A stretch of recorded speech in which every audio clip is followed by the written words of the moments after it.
Bonjour et bienvenue dans cette capsule qui concerne l'expérience aléatoire. Une expérience aléatoire est une situation dont les résultats sont déterminés par le hasard et l'ensemble de ces résultats se nomme l'univers des possibles, qu'on note à l'aide du symbole juste ici qu'on appelle oméga. Un événement est un sous-ensemble de l'univers des possibles. Un événement, c'est donc une partie des résultats qui sont dans oméga. La probabilité d'un événement est une valeur qui quantifie la possibilité que cet événement se réalise et elle correspond à la somme des probabilités de chacun des résultats qui lui sont associés. Si un événement comporte plusieurs résultats, on va devoir calculer la probabilité de chacun de ces résultats-là et les additionner pour obtenir la probabilité de l'événement. La probabilité d'un événement A se calcule à l'aide du raisonnement P de A égale le nombre de résultats favorables divisé par le nombre de résultats possibles. Le nombre de résultats favorables, c'est le nombre de résultats qui nous intéressent. Et le nombre de résultats possibles, c'est le nombre de résultats dans oméga. La probabilité d'un événement A peut s'exprimer en fraction, en pourcentage ou en nombre décimal. Ce sont les trois modes de représentation qui sont utilisés. Par exemple, la probabilité de l'événement A, si elle donne 3 quarts, 3 chances sur 4 de se réaliser, on peut donner une équivalence en pourcentage avec 75% ou en nombre décimal avec 0,75. Et on va aller voir le tout dans un exemple. Dans une équipe de soccer, les 10 joueurs portent des dossards numérotés de 1 à 10. Pour la prochaine partie, l'entraîneur décide de choisir le capitaine de l'équipe en tirant un numéro de dossard au hasard. On s'intéresse aux événements suivants. Alors, l'événement A, le numéro du dossard du capitaine est un nombre pair. Et l'événement B, le numéro du dossard du capitaine est un nombre inférieur à 5. En A, détermine l'univers des possibles associé à cette situation. Et dans cette situation, les résultats possibles sont les nombres de 1 à 10 qui correspondent au numéro de dossard. Alors, on écrira 1, 2, 3, et ainsi de suite, jusqu'à 10. 7, 8, 9 et 10. Maintenant, en B, détermine les résultats associés aux événements A et B.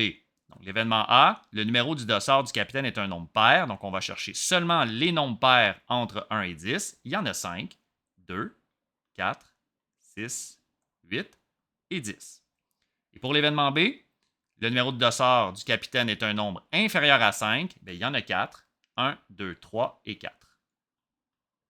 En C, détermine la probabilité que le numéro du dossard du capitaine soit un nombre pair. Donc, en d'autres termes, on me demande de déterminer P de A, la probabilité que l'événement A se réalise.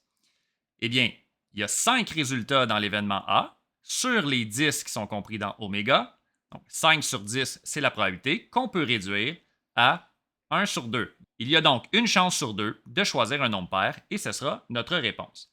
Ensuite, on me demande de déterminer la probabilité que le numéro du dossard du capitaine soit un nombre inférieur à 5. Eh bien, ça, c'est le calcul associé à P de B. Il y a 4 nombres inférieurs à 5 sur les 10.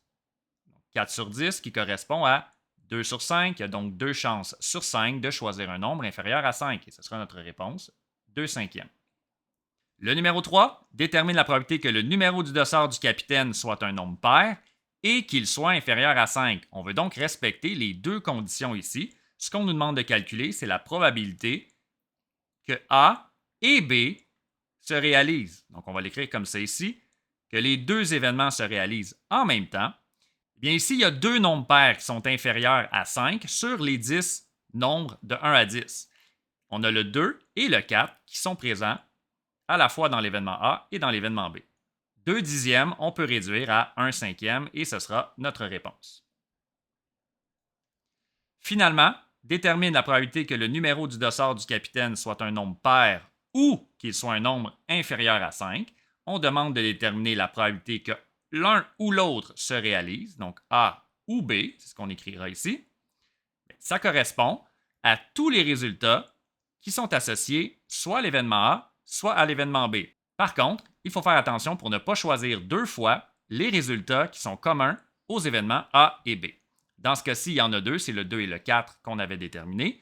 Donc, on a 5 résultats dans l'événement A, plus les deux qui ne sont pas communs à l'événement A et l'événement B.